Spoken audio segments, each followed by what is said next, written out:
Good morning from Fast Company. Here's our daily look into what's driving today's creative business leaders. We are all neurodiverse, meaning our brains are wired differently, leading us to think, process, and function uniquely. However, workplace environments often require us to conform to unwritten professional standards and expectations. Since we're all conditioned by our own biases of what is normal, misunderstanding can easily arise between colleagues. This is particularly relevant as 1 in 7 people are neurodivergent, meaning their ways of thinking differ from what is generally considered typical. Addressing our neurobiases is crucial for fostering an inclusive environment and driving innovation. Here's how the neurobiases you may not even realize you have could affect your relationships with colleagues and how to overcome them. Communication bias. Communication styles vary widely due to cultural norms and neurodiversity. For instance, while some cultures view eye contact as a sign of confidence, others see it as disrespectful. Similarly, neurodivergent individuals may find eye contact uncomfortable or rely on it to focus. These differences extend to various communication styles, including body language, tone of voice, and greetings. These biases can lead to assumptions about colleagues' intentions, resulting in potential miscommunications. To counteract communication bias, be mindful of your judgments and remember that there's more to people than meets the eye. Accepting different communication styles can foster stronger collaborative relationships. Social interaction bias. Navigating unwritten workplace codes can be challenging for neurodivergent individuals. The expectation to attend after-work social events can be overwhelming, especially in overstimulating environments such as pubs. Not participating in these activities doesn't mean someone dislikes their colleagues or lacks commitment to their work.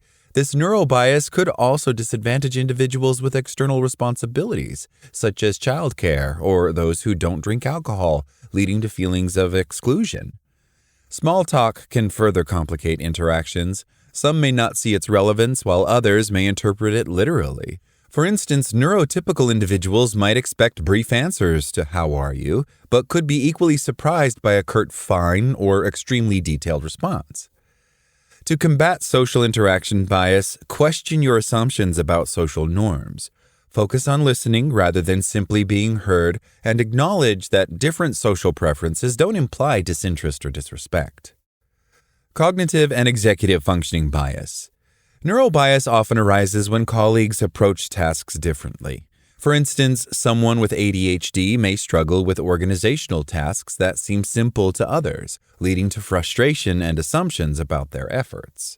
Conversely, the intense focus associated with ADHD and autism could confuse them. Employees may conduct seemingly excessively thorough internal research to excel in their roles or over-deliver on tasks, which can lead to misunderstandings if their intentions aren't clear. Cognitive bias can also emerge from psychometric tests, creating barriers for talented individuals with nonlinear thinking styles. It's essential to recognize that cognitive and executive functioning vary greatly. Some people may excel in certain areas while finding other tasks challenging. Instead of assuming laziness, consider that each person is trying their best. Providing support and accommodations can help mitigate these biases, fostering an environment where everyone can thrive. Learning bias. Traditional education methods often adopt a one-size-fits-all approach, which can carry over to the workplace.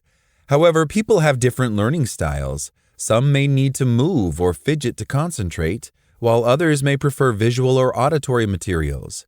In high-pressure environments, learning neurobiases can lead to misunderstandings, especially if individuals feel embarrassed to ask for help. Offering a variety of learning options and encouraging employees to choose what works best for them can enhance engagement. Sensory bias. Open-plan offices can be challenging for neurodivergent individuals who may be sensitive to noise, lighting, or other environmental factors. These sensitivities aren't preferences, they are legitimate needs, which can strongly impact a person's ability to focus and cause significant discomfort.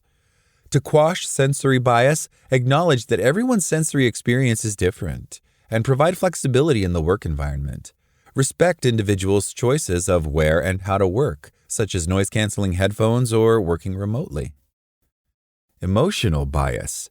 Unfortunately, expressing emotions at work is often viewed as unprofessional, despite being a natural human response to challenges. Neurodivergent people may experience emotional regulation difficulties, especially under pressure to mask their symptoms, which can be draining. This can result in misunderstandings, particularly regarding criticism or requests for the quick chat without context. To address emotional bias, it's crucial to foster a culture where emotions are acknowledged and respected. Promoting psychological safety can help prevent misunderstandings and create a more empathetic workplace. Neurobiases are often unconscious but can significantly impact workplace relationships.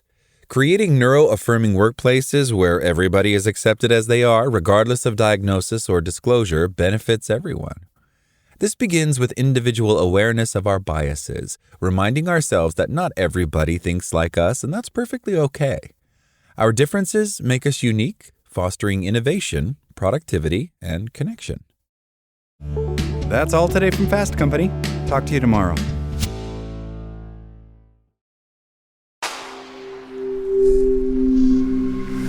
Spoken Layer.